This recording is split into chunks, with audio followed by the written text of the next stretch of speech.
Hi, welcome to the Art of Espresso video, training video. First things first, wash hands.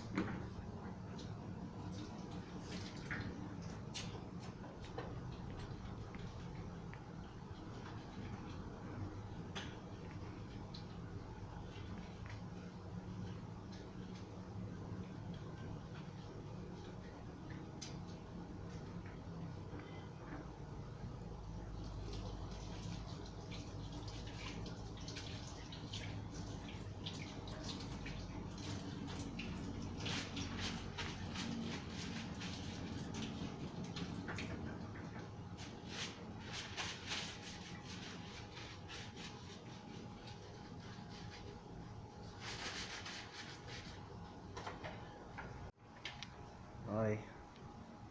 Rolling. Really? Yep. We will be needing several learning cards. First is the Brewing Espresso Shots La Marzocco Only instruction sheet.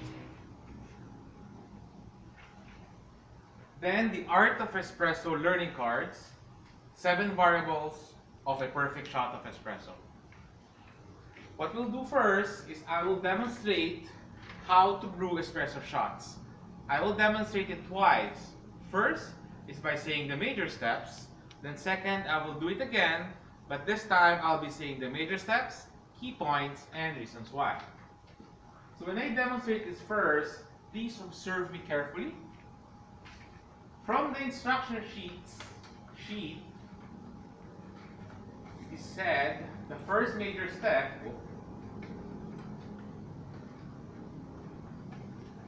there. The first major step is pull shots. Second major step is tap. Third major step is brew espresso.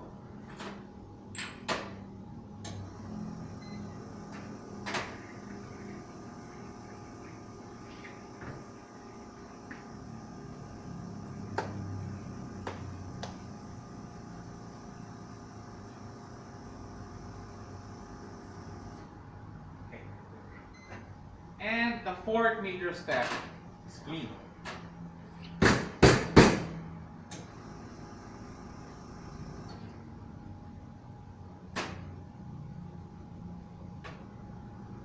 Now, let me demonstrate it again, but this time I'll be saying the major steps, key points, and reasons why. For demonstration purposes, I will say the major steps, key points, and reasons why first before I demonstrate it. So, the first major step is pull shots. Key points are place the portafilter under the doser chamber, pull the doser all the way forward and all the way back 2 times, twice, and 4 times for decaf. For training purposes, we will be using the regular espresso. Reasons why: this will ensure correct proportion.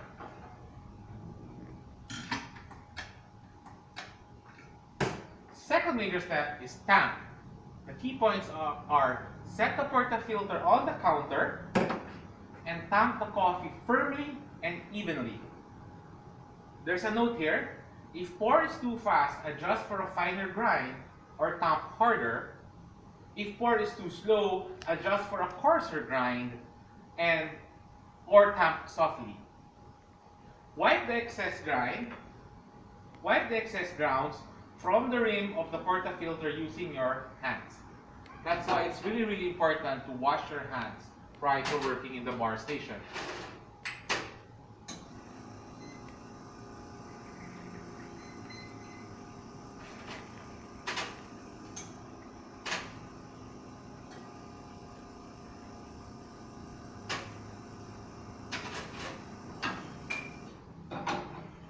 Okay.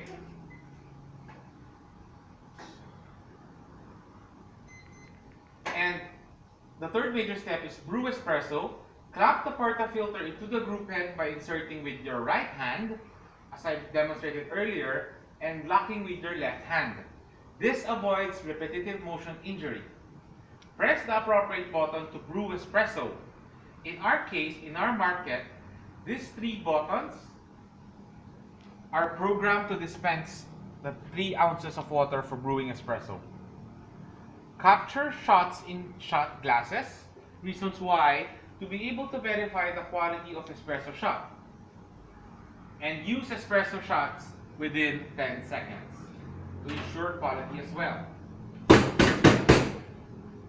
And the last one is the major step number 4 is clean. Remove the portafilter and knock it into the knock box.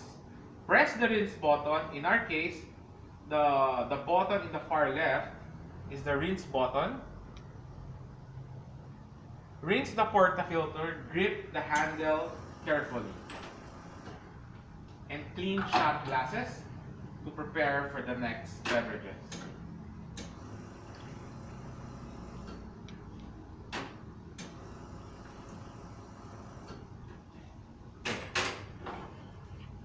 Just to summarize it, let me demonstrate it again. First is pull shots. Place the portafilter under the doser chamber and pull the doser all the way forward and all the way back 2 times. For decaf, do it 4 times. Then, second major step is tamp. Set the portafilter on the counter and tamp the coffee firmly and evenly. Wipe the excess grounds from the rim of the portafilter using your hands. This will ensure your pour time of 18 to 23 seconds.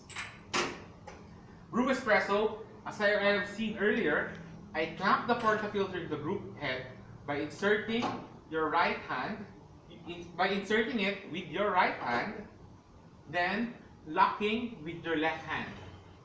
This will avoid repetitive motion injury. Press the appropriate button with your left. Press the appropriate button to brew espresso. Then timer. Capture shots in shot glasses to be able to verify the quality of espresso shot. The heart, the body, and the crema. This is the crema.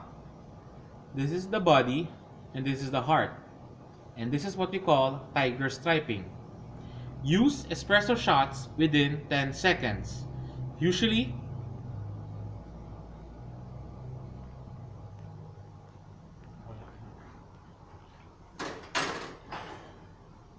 next one, fourth major step is clean. Remove the portafilter and knock it into the knock box. Press the rinse button and rinse the portafilter. Grip the handle carefully. Then clean shot glasses.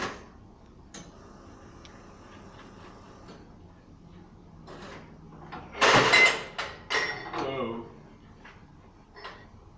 Okay. So that is the brewing espresso shots. Brewing espresso shots,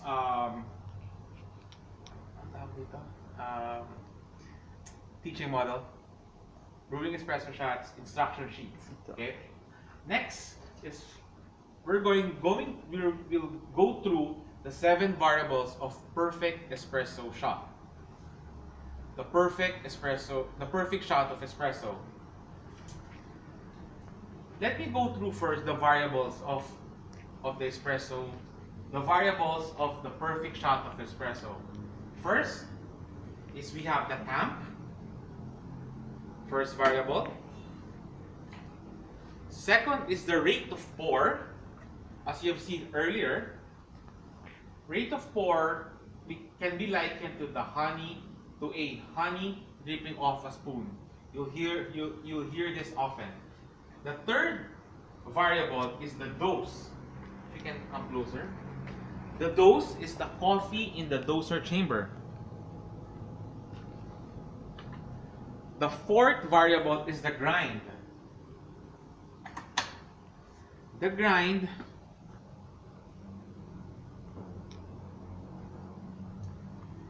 and the fifth variable is the coffee boiler temperature, which is inside the machine. And the sixth variable is the espresso machine maintenance. And lastly, the barista, which is the most important variable because it is up to the barista to monitor all the variables to create a great espresso drink. Okay, so again, the variables are tamp, rate of pour, dose, grind, water temperature, equipment maintenance, espresso machine maintenance, and of course, the barista. Okay, let's go into it in detail. First is the tamp. Tamping refers to the amount of pressure with which espresso grounds are packed into the portafilter. This allows proper extraction of coffee. So let me demonstrate that.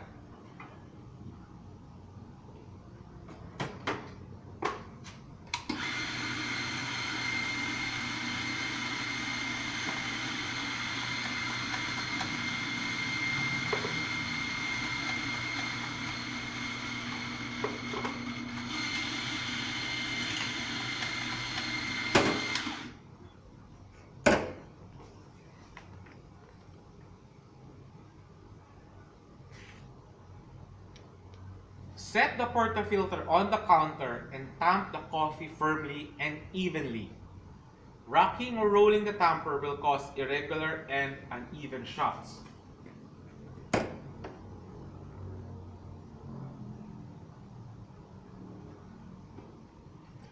Please avoid this. And as much as possible, avoid double tamping. What do we mean by double tamping? Tamp it once. This is double tamping. Please avoid this.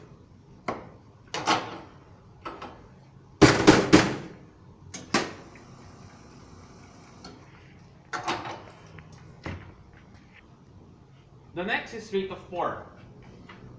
Oh, sorry. For tamping, if rate of pour is too slow, tamp lightly. If rate of pour is too fast, tamp firmly. If water seems to filter through too quickly, even with firm tamping, you may need to use a finer grind. Conversely, if flow is too slow, adjust to a coarser grind. So for example,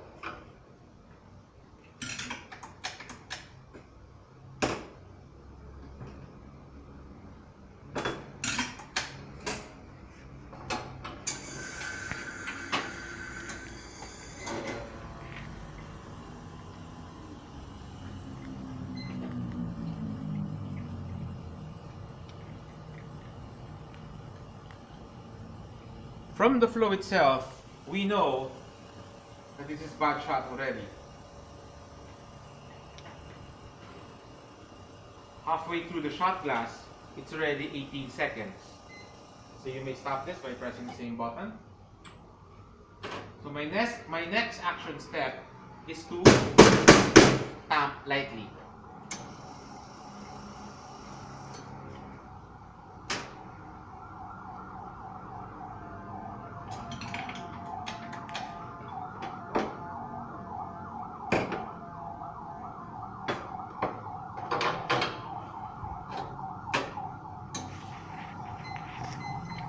There you go. Better rate of pour.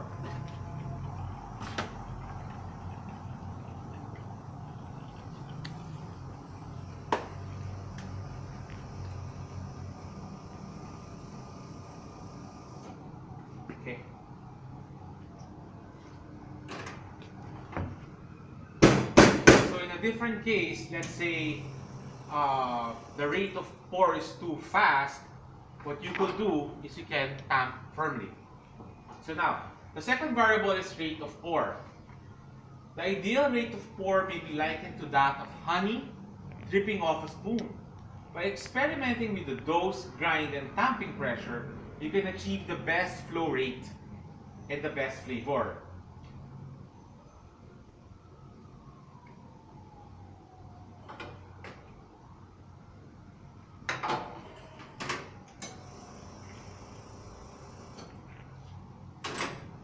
Now, for the dose. Okay, come closer. Dose.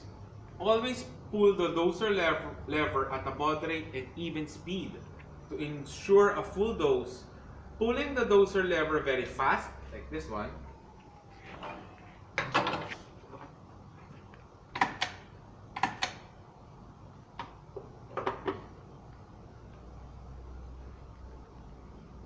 or like this one, or letting the lever snap back,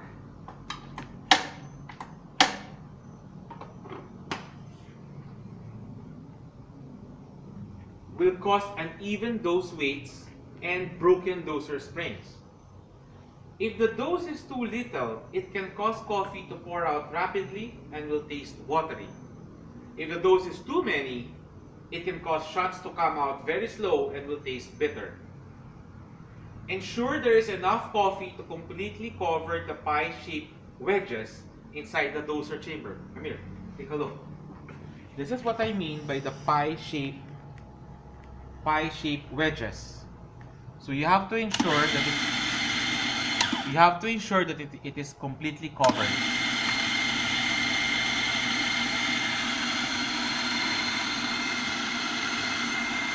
The next key point is to evenly disperse coffee in the doser, dose coffee into the doser chamber lid, and return grounds back into the doser chamber. This is how it looks like.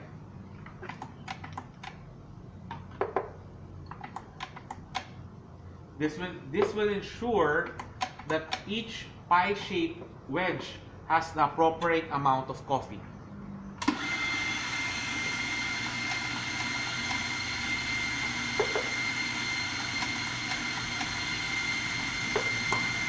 If you are expecting a lot of espresso beverages, you can grind until half of the doser chamber. But please be mindful that the shelf life of coffee inside the doser chamber is just an hour.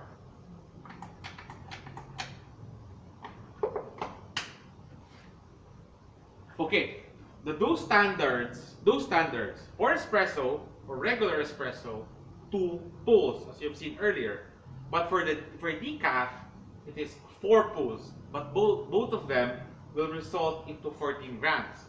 Now, for calibration standards, to avoid the margin of error, you're required for 4 pulls, and it should result to how many? 29 grams. So let me demonstrate that. Come forward. Ta-da! Our weighing scale. Place the doser chamber lid. Press letter T for there. Ano ba? There. Okay. So now, for calibration standards, it is said that we need 4 pulls. 1, 2, 3, 4. And it should weigh to 29 grams. Ta-da! Fantastic. Okay. Let's go. Here. That's for those. There's a question here. When do you check those weights? You should check it every morning during opening procedures, and of course when shots are still consistent. When shots are still inconsistent after working on the tamp and the grind. So ibig sabihin, this is the last adjustment you should make. When you have inconsistent shot, adjust first the tamp, then the grind, then the dose. Okay. Next is the grind. The fourth variable is the grind. The ideal grind with the right amount of ground coffee, the dose, and thumping pressure will result in a slow, steady flow of espresso like honey dripping off a spoon. If the pour is too fast, make the grind finer by adjusting the grind adjustment collar. This one, the grind adjustment collar counterclockwise. Counterclockwise makes it finer. If the pour is too slow, make the grind coarser by adjusting the grind adjustment collar clockwise. But please be mindful, because one notch, whether clockwise or counterclockwise, will result to plus or minus 3 seconds of pour time. And it is critical that after adjusting the grind, you have to discard any coffee left in the doser chamber, as this has the incorrect grind. Now you might be wondering that how often are we going to change the grind? Or how often, for example, in the morning you put perfect shot of espresso, great, you have the right amount of pour, the rate pour, 18 to 23, you have the right dose. Then, bakit biglang mag-iiba yung grind? The reason for it, because grind is affected by a lot of factors, one of which is humidity, temperature, and of course, the usage of the burr, or the grinder itself, the maintenance of the grinder itself. So it is important that you know when and how to adjust grind. Okay? Next variable is the coffee boiler temperature. Now, for the Marzocco, wait. Let me read through the learning part. Excessive rinsing of portafilters and shot glasses drains the espresso machine of hot water that is critical in pulling a great shot of espresso. Baristas must alternate between the two coffee boilers when pulling shots to allow the boiler temperature to recover. Definitely, the espresso machine that you'll get is a 4-group espresso machine. A 4-group espresso machine has 2 boilers. One for this one, and the other one for this one. And this one, ito yung sinasabi nilang the, where is it? Coffee boiler heat light. The coffee boiler heat light indicates when the espresso boiler is heating water. That means if the light turns on, it doesn't mean that you have to stop pulling. It just means that the boiler is heating water. Just be mindful in your espresso, in your the second variable. Just be mindful of, just be conscious of your second variable, which is rate of pour, because most likely, if you have a bad shot or inconsistent shot, when the indicator light is on, it is because of the temperature.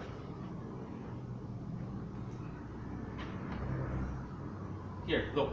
If shots are running inconsistently and the heat light is on, the barista may need to wait 30 seconds, just 30 seconds, for the espresso boiler water to reach the proper brewing temperature, which is 195 to 205 degrees Fahrenheit.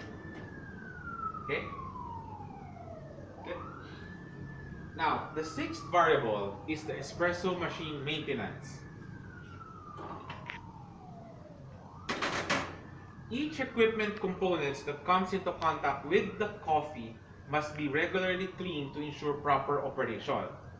For La Marzocco, backflash with water 3 times a day and every after rush period using the blind portafilter.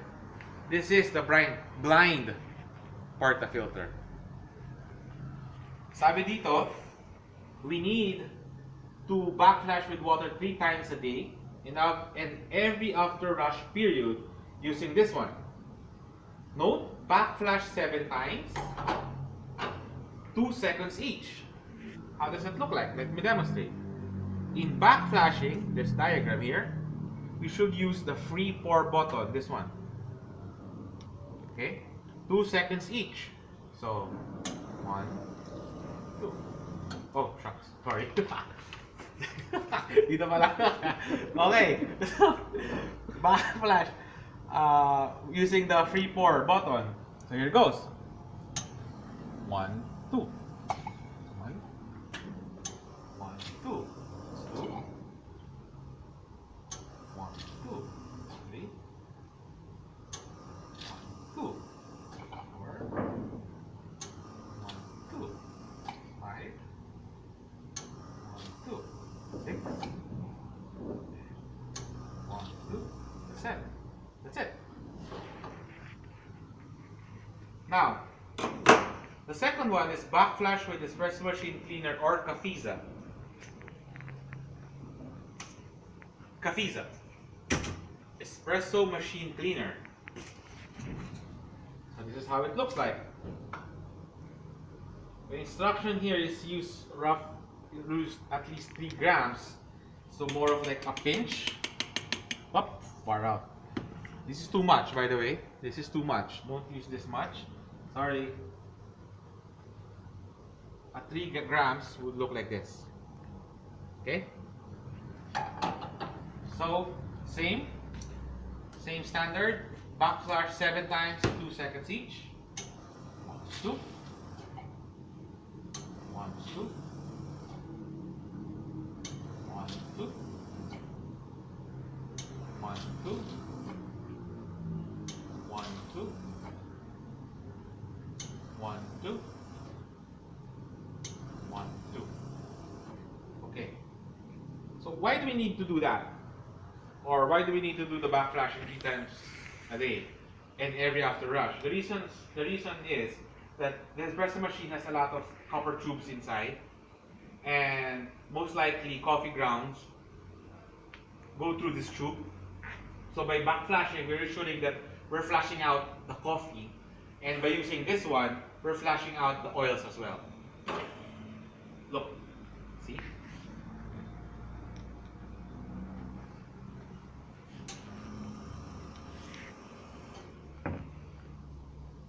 Then of course, after this one, we have to rinse by using the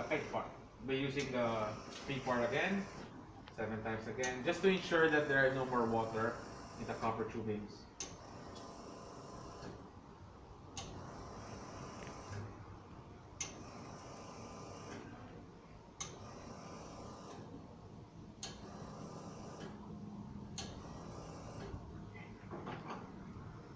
Okay.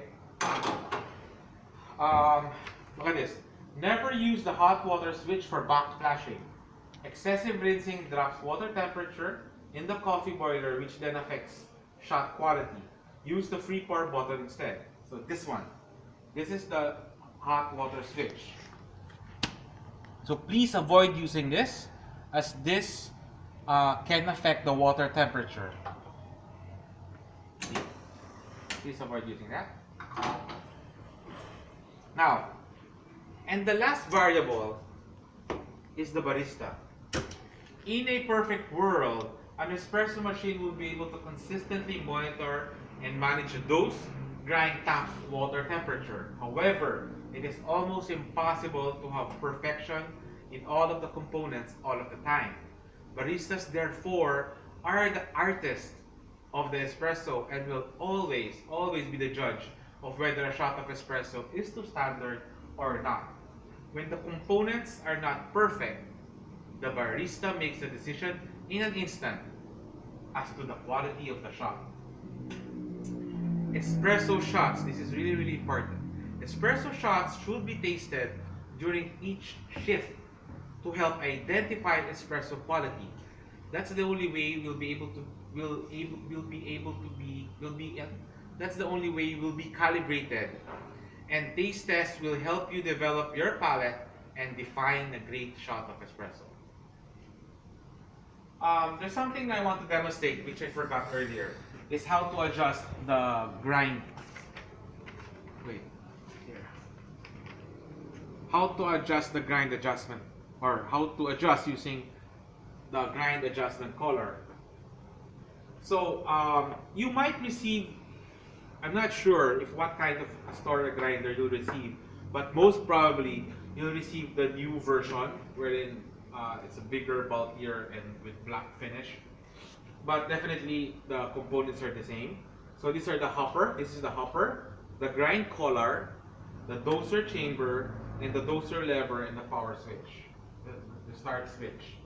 So in adjusting, as I have said earlier, we need to adjust one notch at a time.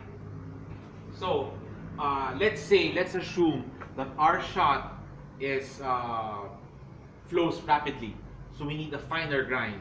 Let's assume that it's a 15-second shot. So we need to adjust it with one notch to produce additional 3 seconds. So just move the collar one notch. That's it. That's it. Just one notch. But the critical thing here is you have to discard this. You have to discard the grind now, because definitely this grind has the incorrect grind already.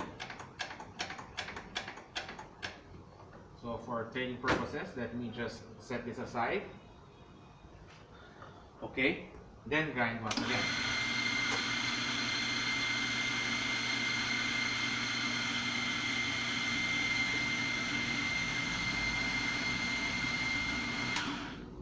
Okay, so that's about it. This is this ends our video, and if you have any questions, please feel free to email or call me. Thank you. Rolling.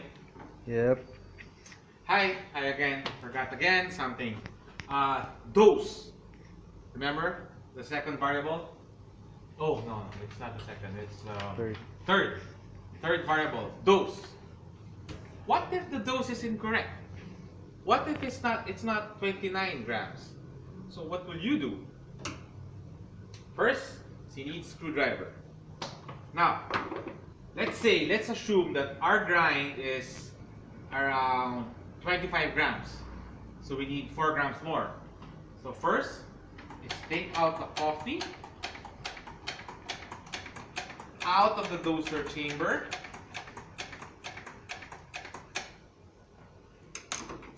Then come closer. Now, can you see this?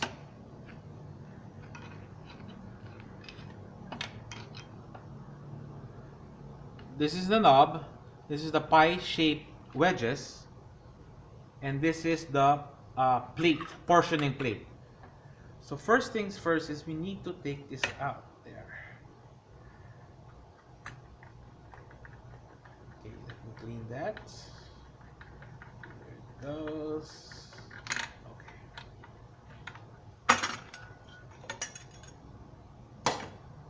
Okay. So let me take that out first.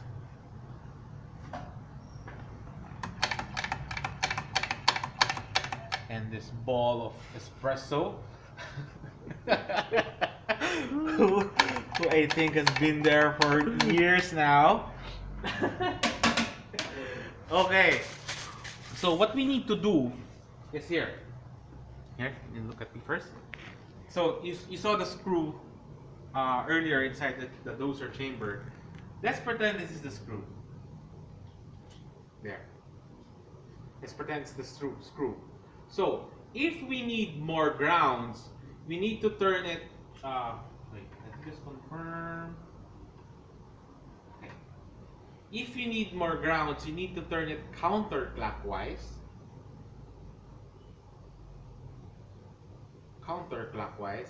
And if you need lesser grounds or lesser weight, lesser dose, you need to turn it clockwise.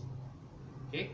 Counterclockwise for more dose, clockwise for less dose. Okay? So, oh, spring. There. So insert this. Ensure the portioning plate is locked. There. So that you can see. There. I hope you can see. There. I hope you can see. So turn the knob. Now I am turning it clockwise so that the knot will go down and lessen the dose. Oh no, man. Oops, sorry. Oops, sorry, the portioning plate is not locked.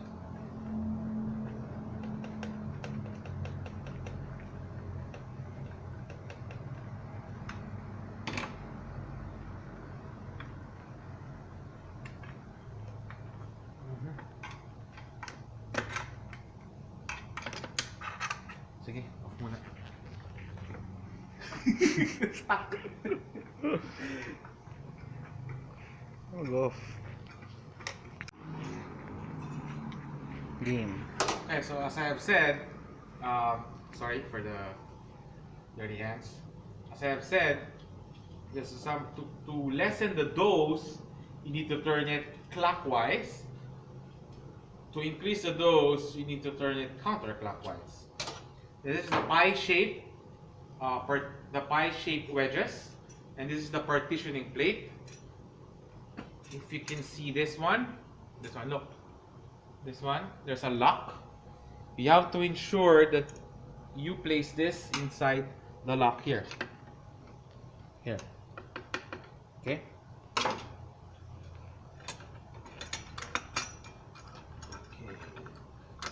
There you go. Okay. Lock.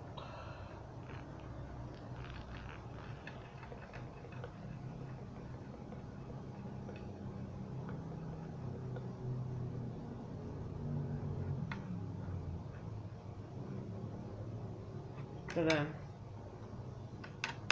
Okay, ideally, the proper dose is when the knob is in line with the screw. So in this case, hopefully, it's proper dose. Okay, so if ever you need a lesser dose, just press the pie-shaped wedge down, then turn it one notch at a time. That's it. If you need more dose, just turn it counterclockwise like that, one notch at a time. Okay, I hope that helps. Thank you. Ciao.